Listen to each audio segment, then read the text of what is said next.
She poured orange juice all over the black woman's designer dress and screamed, "Get out of my store!" But what Jennifer Walsh didn't know about the woman she just humiliated would cost her everything she thought she owned.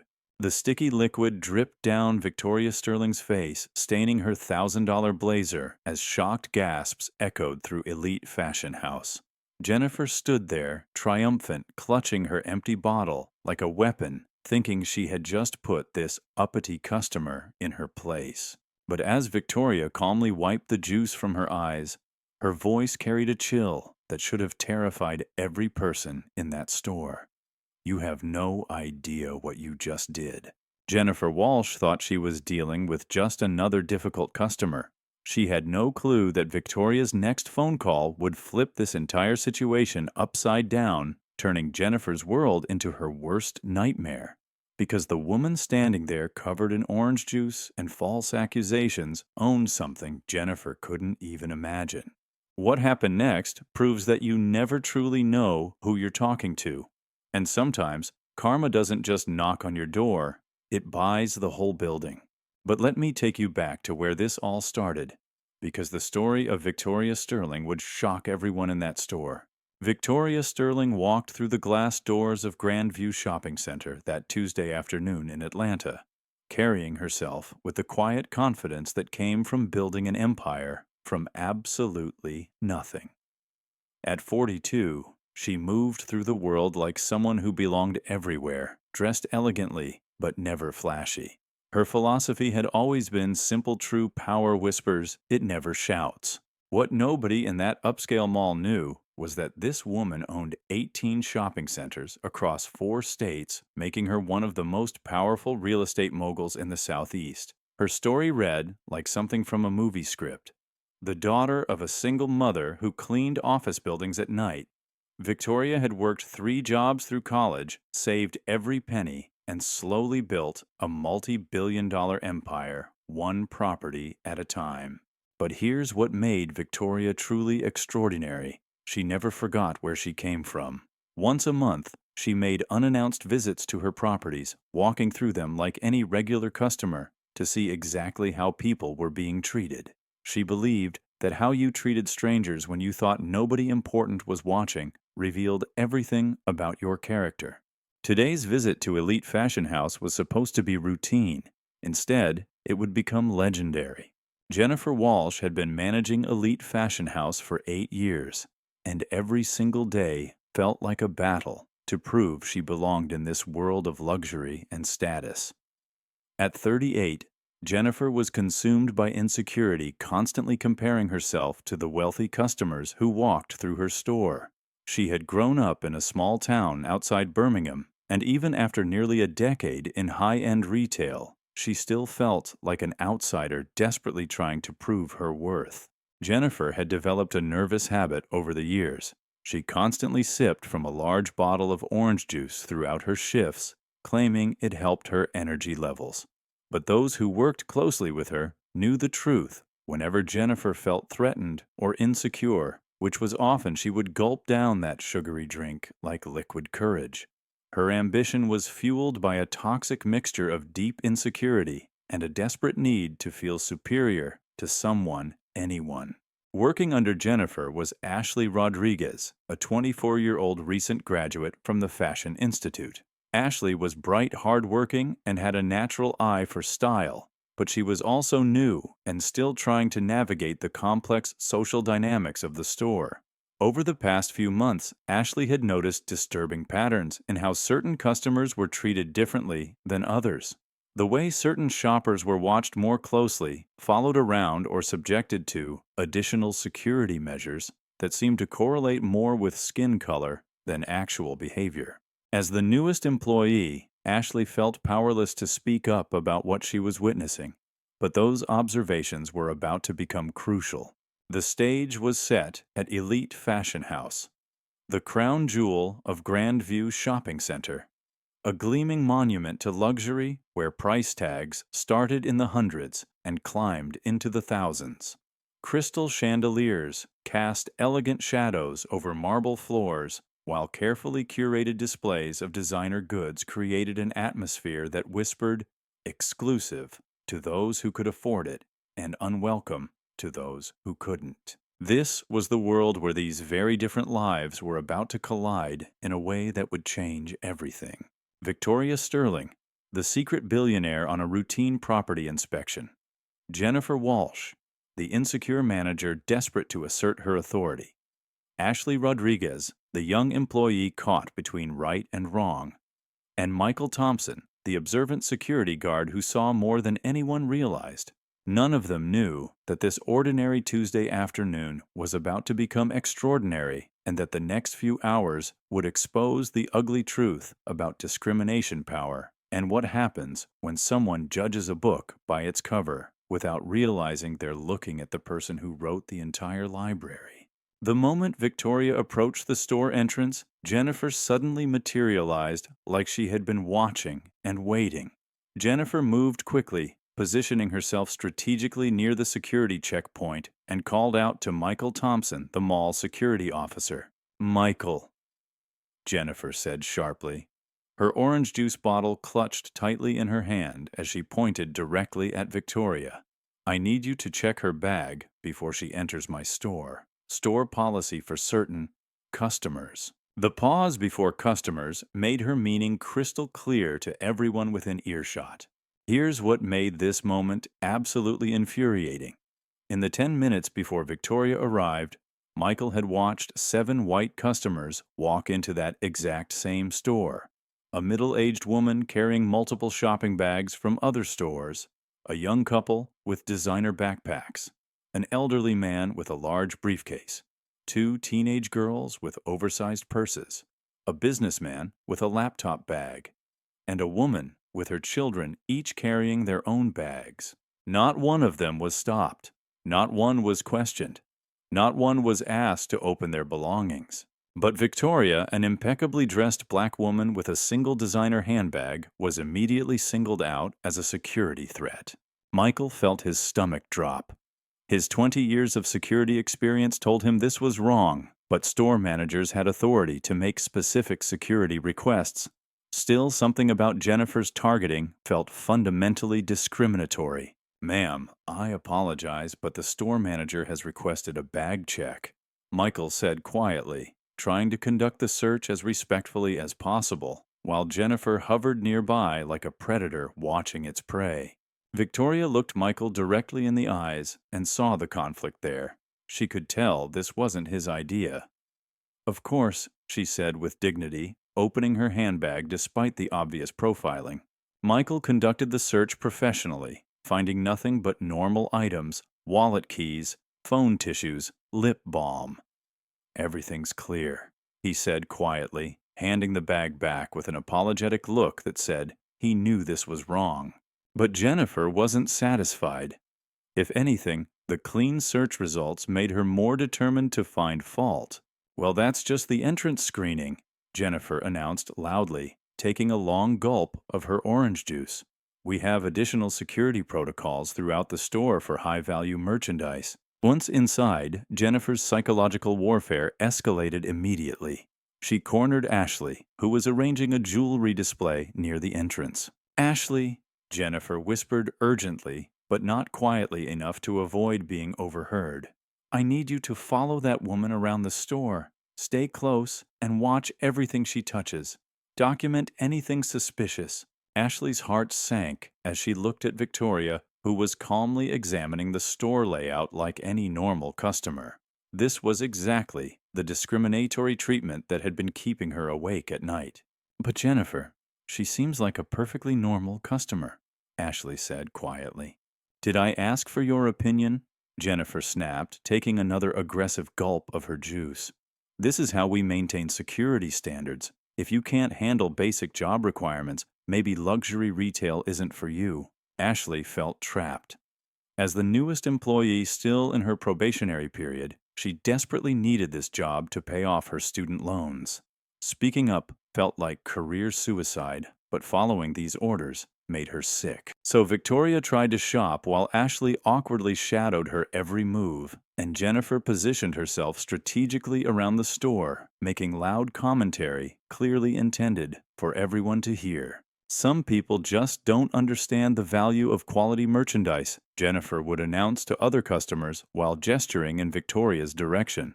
You can always tell when someone is out of their element. But what happened next was when Jennifer crossed from discrimination into criminal territory.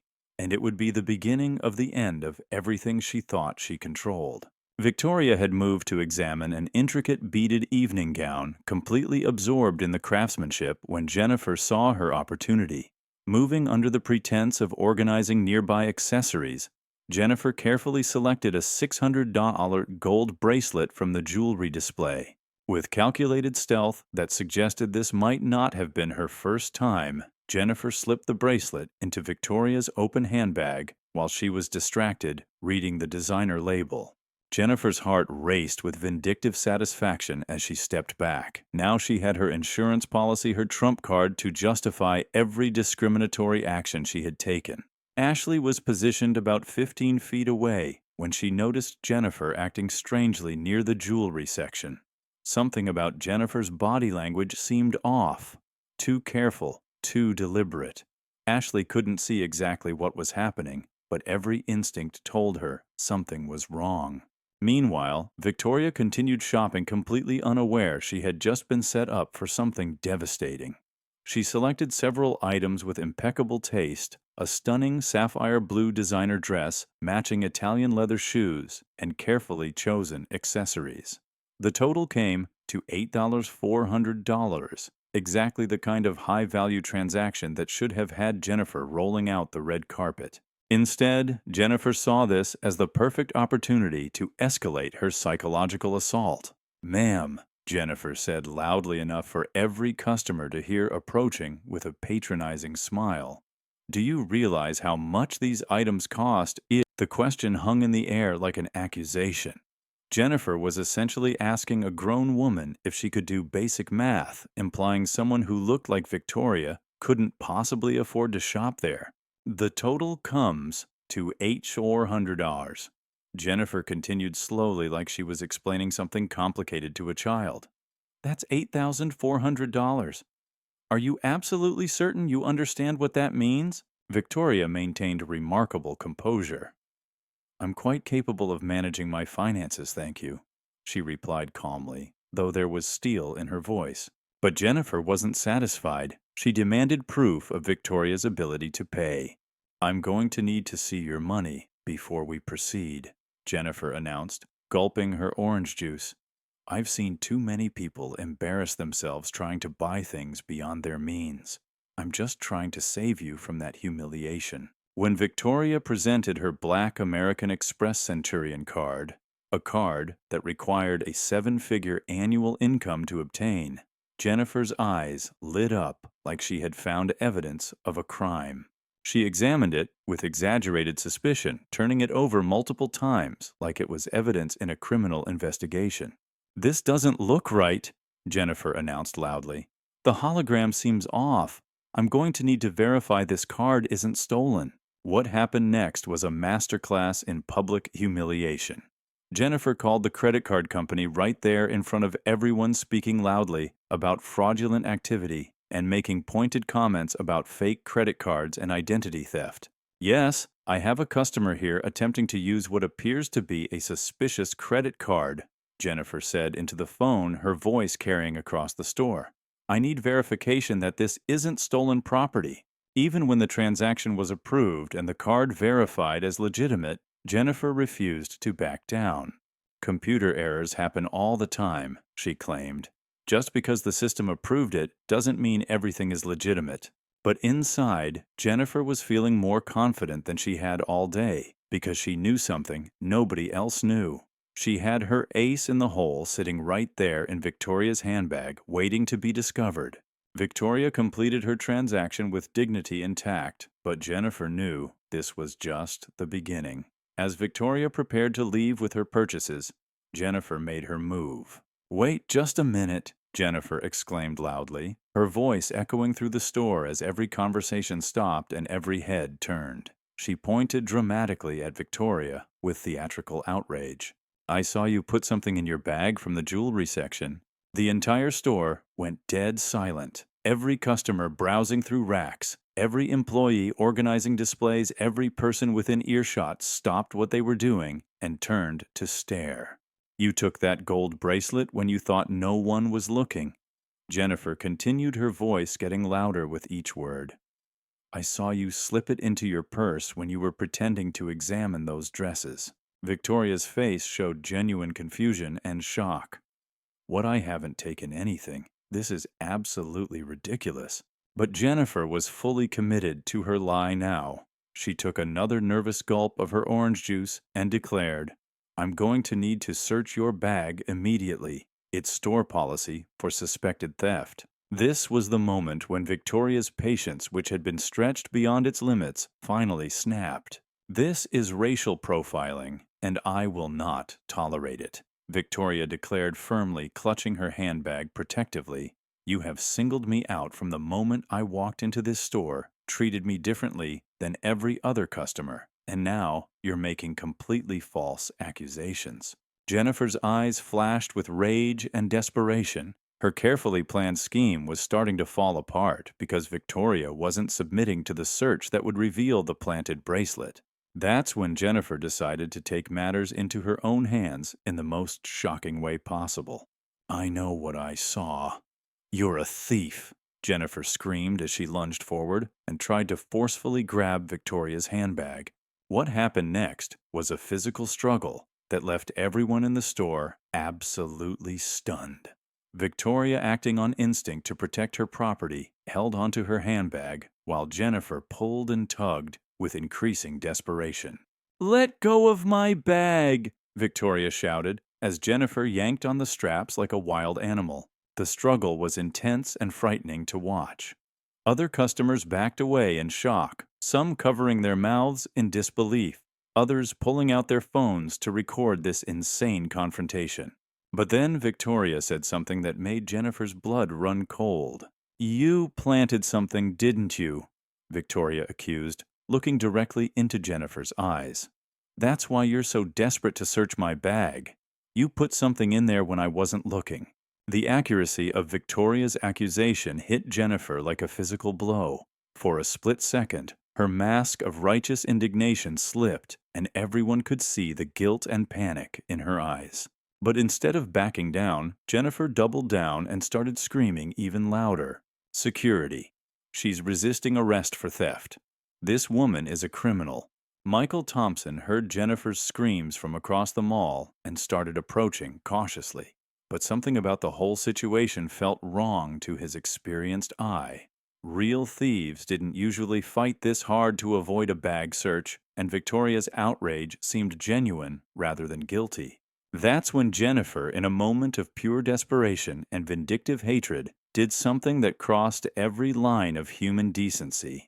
She lifted her bottle of orange juice and deliberately poured the entire contents over Victoria's head and designer outfit. The collective gasp from customers was audible throughout the store and into the mall corridor.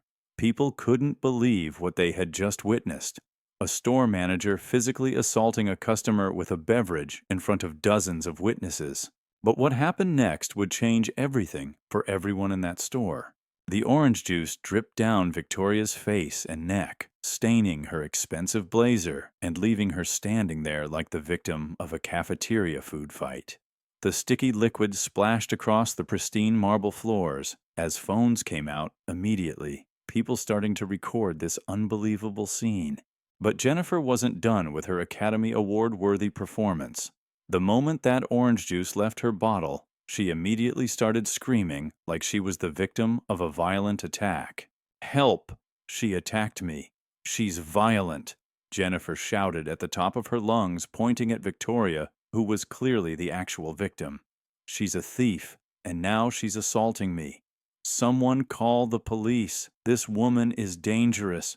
The irony was absolutely mind-blowing. Jennifer had just poured juice on an innocent customer and was now claiming she was the one being attacked. It was gaslighting at its most extreme level. Jennifer clutched her empty juice bottle like evidence, waving it around dramatically, while continuing to point and scream about being attacked by a violent thief. Meanwhile, Victoria stood there, dripping with orange juice, and what happened next was perhaps the most impressive display of grace under pressure anyone in that store had ever witnessed. Despite being physically assaulted, falsely accused, publicly humiliated, and now covered in sticky juice, Victoria maintained incredible composure. She slowly wiped the orange liquid from her face with remarkable dignity, never once losing her cool, despite having every reason to be furious. A crowd had gathered, people filming the entire confrontation. They had witnessed one of the most outrageous displays of discrimination and manipulative victimhood any of them had ever seen. Jennifer continued her victim act, clutching her empty bottle and pointing at Victoria while screaming about being attacked by a violent criminal. All while Victoria stood there calmly, clearly the actual victim. But what none of them knew was that the woman standing there covered in orange juice was about to make a phone call that would completely flip this situation and expose Jennifer for the criminal she truly was. Instead of screaming back, instead of causing a scene, Victoria did something that completely defied everyone's expectations. She reached into her purse with the calmest movements anyone had ever seen and pulled out a small packet of tissues. Standing there dripping with orange juice, Victoria began quietly cleaning the mess from her face. Her movements were deliberate, composed, almost meditative. It was like watching someone clean up after a minor spill rather than someone who had just been assaulted.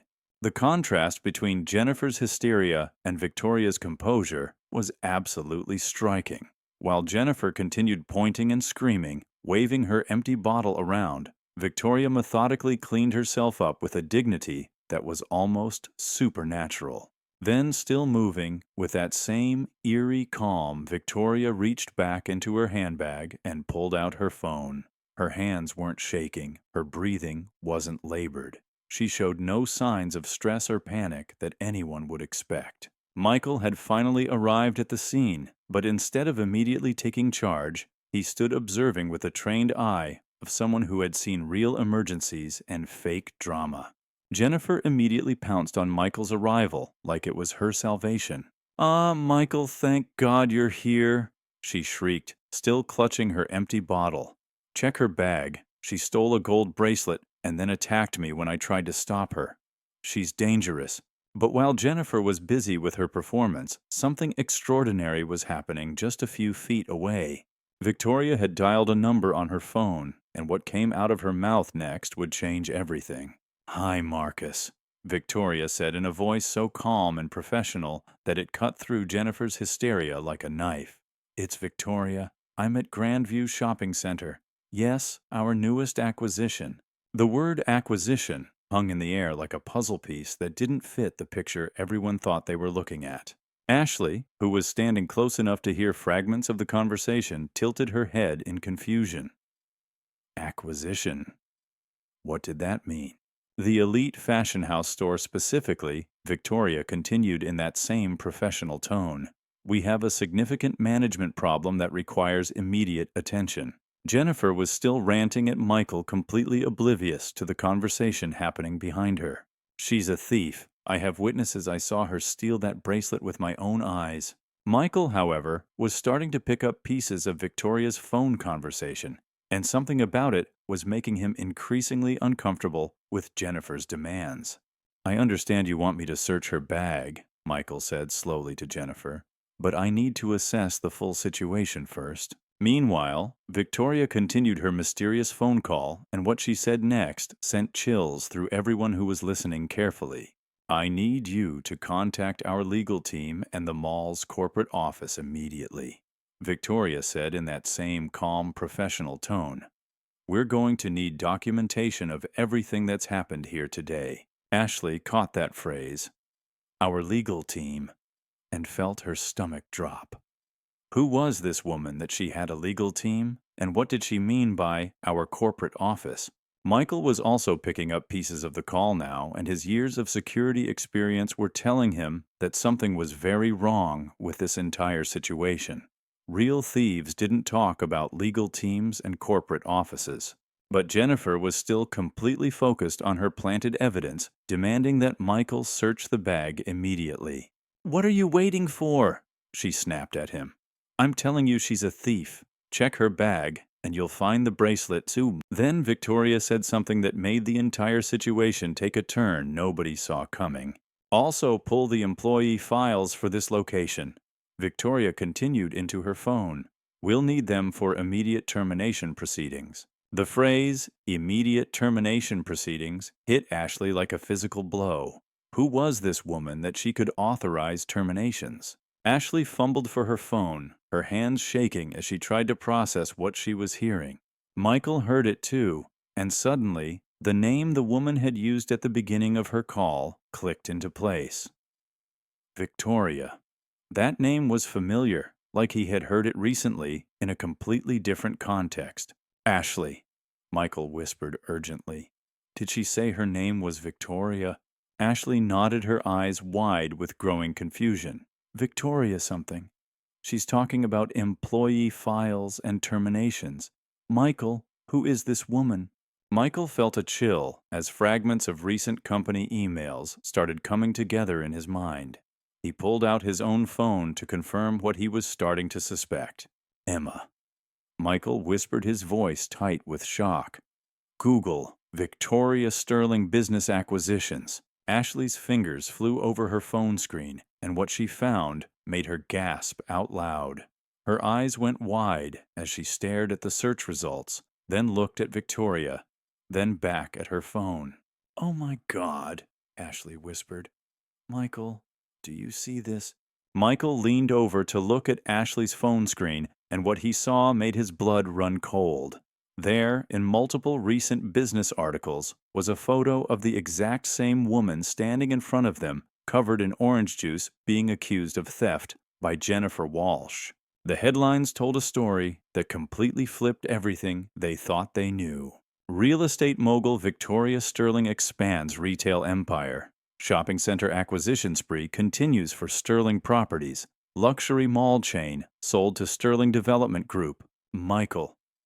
Ashley whispered, her voice shaking. She owns shopping malls. She owns multiple shopping centers. And look at this article from last month. Michael read the headline Ashley was pointing to and felt his knees go weak. Sterling Properties acquires Grandview Shopping Center in a $180 million deal. The realization hit them both like a freight train. The woman Jennifer had been discriminating against, following around, falsely accusing of theft, and physically assaulting with orange juice, wasn't just any customer. She was the owner of the mall. She was Jennifer's boss's boss's boss. Ashley and Michael looked at each other with expressions of absolute horror, then slowly turned to look at Jennifer, who was still demanding that the bag be searched, completely oblivious to the fact that her entire world was about to come crashing down. Jennifer was so focused on her planted evidence and false accusations that she hadn't heard a single word of Victoria's phone conversation. She had no idea that the woman she had just assaulted was about to destroy her career, her reputation, and possibly her freedom with a single revelation. But what happened when Victoria revealed her true identity was going to leave Jennifer wishing she had never gotten out of bed that morning. What happened next was the moment that would be talked about in that mall for years to come, and it was about to turn Jennifer's world completely upside down. Victoria finished her phone conversation with the same calm professionalism she had maintained throughout this entire ordeal. She ended the call, slipped her phone back into her handbag, and then did something that sent chills down the spine of everyone who was paying attention. She turned to face Jennifer, directly looked her straight in the eyes, and spoke in a voice so calm and authoritative that it cut through all the chaos like a sword. I own this mall. Victoria said, each word hitting like a hammer blow. I own your store. I am your employer. The entire crowd went dead silent. You could have heard a pin drop in that massive store as everyone processed what they had just heard. Jennifer's confident expression, which had been fueled by her certainty about the planted evidence, crumbled like a house of cards in an earthquake. Jennifer's face went through a series of emotions in rapid succession: confusion, disbelief, fear, and then desperate denial. That's impossible. she sputtered, her voice cracking with panic. "You're lying. There's no way you could own this mall. Look at you." Even in her moment of panic, Jennifer couldn't help but reveal the racist assumptions that had driven her behavior all along. She was essentially saying that someone who looked like Victoria couldn't possibly be wealthy or powerful enough to own a shopping mall. But Victoria wasn't done delivering devastating blows to Jennifer's crumbling world. "Check my ID if you don't believe me," Victoria said calmly, reaching into her handbag. "Then check the bracelet you planted in my bag when you thought I wasn't looking." That second sentence hit Jennifer like a physical blow. Her face went completely white as she realized Victoria not only knew about the planted evidence, but was calling her out on it in front of everyone. The crowd gasped audibly as they realized what Victoria was saying. Jennifer hadn't just discriminated against a customer, she had planted evidence to frame her for theft. Victoria continued speaking in that same calm, authoritative voice. "Your employment is terminated effective immediately for assault, discrimination, and planting evidence to frame an innocent customer." The words "you're fired" had probably never carried more weight or been delivered with more devastating calm. Jennifer's entire world, her job, her reputation, her future, was disintegrating in real time in front of dozens of witnesses. But Jennifer wasn't ready to accept her fate. In a desperate attempt to salvage something from this disaster, she started backtracking frantically. I thought I saw. This is all just a misunderstanding," she stammered, looking around wildly for support that wasn't coming. Ashley, who had been watching this scene unfold with growing horror, finally found her voice and courage. "Jennifer," Ashley said loudly enough for everyone to hear, "I saw you acting strange near the jewelry section. You were being secretive about something, and now I know what it was." Ashley's testimony was like the final nail in Jennifer's coffin. Here was her own employee confirming Jennifer's suspicious behavior. Michael stepped forward with his professional training taking over. "I'm going to need to review the security footage immediately. If evidence was planted, the cameras will show exactly when and how it happened." Jennifer's face went from white to green as she realized there was video evidence of her crime. Security cameras didn't lie, and they didn't have racial bias. At that moment, mall management arrived. The mall director, a nervous-looking man in an expensive suit, approached cautiously, clearly having been briefed, but still trying to process the magnitude of what had happened. "Miss Sterling." The mall director said, his voice filled with respect and barely concealed panic. "I am so sorry about what has happened here today. We had no idea our newest property owner was... that you were..." His words confirmed what everyone was beginning to understand. This wasn't just some random claim of wealth. This woman really was the owner of the mall, and Jennifer really had just assaulted her own ultimate boss. Victoria nodded professionally, then opened her handbag in front of everyone. Reaching inside, she pulled out the gold bracelet that none of them had ever seen before, the same bracelet Jennifer had planted. "This bracelet was placed in my bag without my knowledge while I was shopping," Victoria announced, holding it up for everyone to see. "The security cameras will show exactly when it was planted and by whom."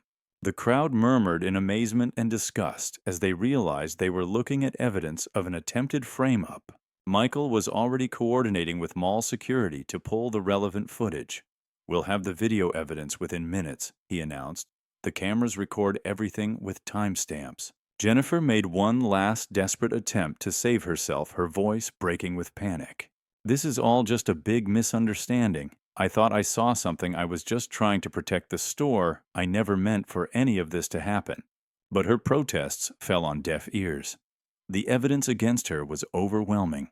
Victoria looked at Jennifer with a mixture of disappointment and determination as she delivered what amounted to a sentencing. "Discrimination is bad enough," she said, her voice carrying throughout the store. "But planting evidence to frame innocent people is criminal behavior that will be prosecuted to the fullest extent of the law." The mall director nodded gravely. "Criminal charges will be filed immediately. We have zero tolerance for this kind of behavior." But Victoria wasn't done cleaning house. She turned to Ashley, who had been standing nearby with relief and shock on her face. Ashley Victoria said, her voice warming for the first time that day, "I want to offer you Jennifer's position as store manager. Your integrity in speaking up shows the kind of character we want in leadership." Ashley's eyes widened in shock. In the span of an hour, she had gone from being afraid to speak up about discrimination to being offered a promotion for having the courage to tell the truth. "Thank you," Ashley said, her voice filled with emotion. "I promise I'll run this store with fairness and respect for everyone." Victoria nodded approvingly, then addressed the crowd of customers and employees who had witnessed this confrontation. "Effective immediately, all of our properties will implement comprehensive anti-discrimination policies. Every employee will receive training on treating all customers with dignity and respect, regardless of their appearance, race, or perceived economic status." The crowd began to applaud, many pulling out their phones to share what they had just witnessed. As mall security arrived to escort Jennifer from the premises, she made one final attempt to play the victim. "This isn't fair," she screamed as she was led away. "I was just doing my job. I was protecting the store." But her protests only made her look more delusional. Everyone had seen what really happened. Michael returned with the security footage, which clearly showed Jennifer planting the bracelet in Victoria's bag while she was distracted. The timestamp and multiple camera angles left no doubt. "The evidence is conclusive," Michael announced. "The footage shows the entire incident, including the planting of evidence and the subsequent assault." As the dust settled, Victoria made one final statement that resonated with everyone present. "Today proved something important," she said, addressing the crowd. "The truth always comes to light. No matter how clever people think they are, justice has a way of finding them." She paused, looking around at the faces watching her. "We all have choices about how we treat others. We can choose to see people as individuals deserving of respect, or we can choose to make assumptions based on appearance and prejudice. But remember, you never know who you're really talking to. And more importantly, everyone deserves to be treated with basic human dignity, regardless of who they are." The crowd erupted in applause as Victoria completed her original purchase. The same purchase that had started this entire confrontation now being processed by Ashley with the utmost respect and professionalism. As Victoria walked out of the store carrying her shopping bags, having transformed from victim to victor in just a few hours, she left behind a completely changed environment. The discriminatory culture that had allowed Jennifer's behavior to flourish was being dismantled in real time. But the story didn't end there. What happened over the following weeks and months proved that this incident was more than just individual justice. It was the beginning of systemic change. Within 24 hours, the video footage of Jennifer's assault and Victoria's revelation had gone viral across social media platforms. The hashtag #JusticeAtGrandview trended nationally, sparking conversations about discrimination in retail environments across the country. Major news outlets picked up the story, but Victoria declined most interview requests. When she did speak to the press, her message was consistent and powerful. "This wasn't about revenge," she told CNN. "This was about accountability. Discrimination thrives in environments where people think no one important is watching. But everyone is important, and everyone deserves respect." The legal consequences for Jennifer were swift and severe. She was charged with assault, filing a false police report, and evidence tampering. The video evidence made the case airtight, and Jennifer eventually pleaded guilty to avoid a lengthy trial. But more importantly, Victoria used this incident as a catalyst for industry-wide change. Within 2 months, Sterling Properties had implemented what became known as the Grandview Standards across all 18 of their shopping centers. These standards included mandatory anti-bias training for all retail employees and security personnel, anonymous reporting systems for discrimination incidents, regular undercover assessments to ensure policy compliance, immediate termination policies for discriminatory behavior, and partnership with civil rights organizations to ensure accountability. Other major retail companies began adopting similar policies, recognizing that the cost of discrimination, both financially and reputationally, was too high to ignore. Ashley Rodriguez flourished in her new role as store manager. Under her leadership, Elite Fashion House became one of the highest-performing stores in the Sterling Properties portfolio. She implemented inclusive hiring practices and customer service protocols that became a model for other locations. "Victoria didn't just change my life," Ashley said in an interview 6 months later. "She showed me what real leadership looks like. It's not about power over people. It's about creating environments where everyone can succeed." Michael Thompson was promoted to head of security for the entire Grandview shopping center. His first initiative was implementing comprehensive bias training for all security personnel across Sterling Properties. "That day taught me that security isn't just about protecting property," Michael reflected. "It's about protecting people's dignity and rights. That's the most important security we can provide." But perhaps the most significant change was in the broader conversation about discrimination in retail environments. Victoria's story became a case study in business schools and civil rights programs across the country. The incident sparked the creation of the Sterling Foundation, a nonprofit organization dedicated to combating retail discrimination and supporting minority-owned businesses.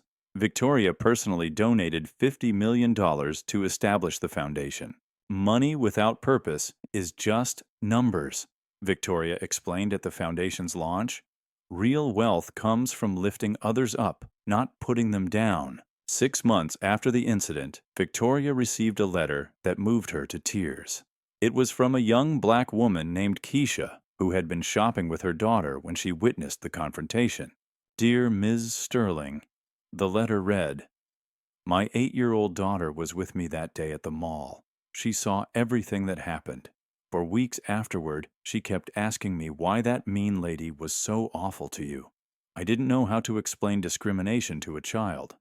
But then she saw you on the news, learned about your business empire, and saw how you handled everything with such grace.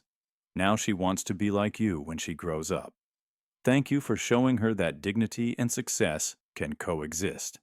Thank you for proving that sometimes the good guys really do win." Victoria framed that letter and kept it in her office as a reminder of why the work mattered. A year later, Victoria was invited to speak at the National Retail Federation's annual conference. Her speech, titled "The True Cost of Discrimination," became legendary in the industry.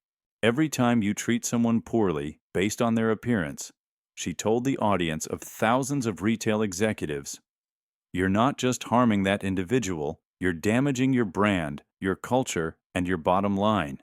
But more than that, you're failing as a human being." She paused, looking out at the sea of faces. "I don't tell my story to embarrass anyone or to seek sympathy.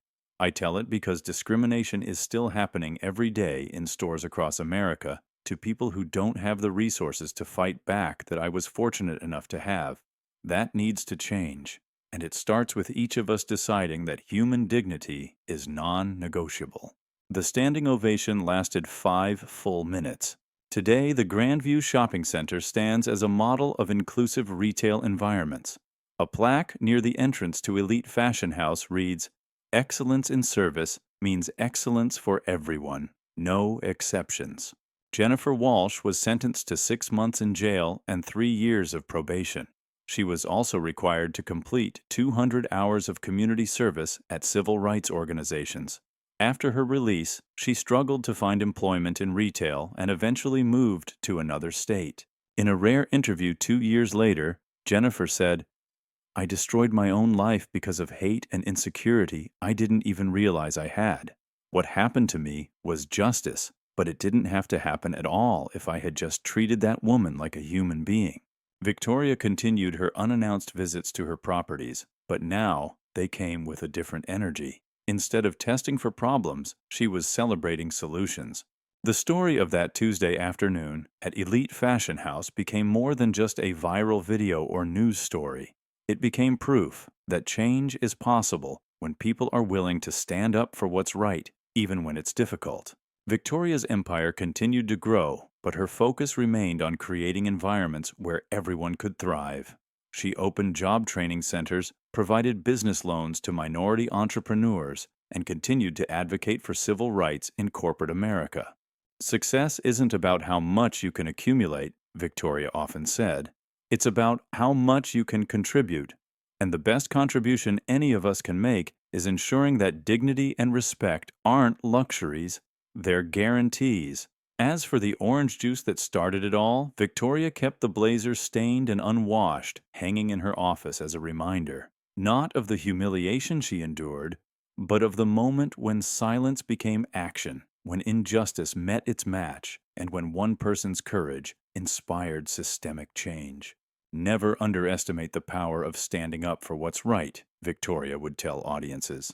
You might just change the world. And sometimes, just sometimes, the world needs changing one orange juice stain at a time. The truth always comes to light, and when it does, it has the power to transform everything.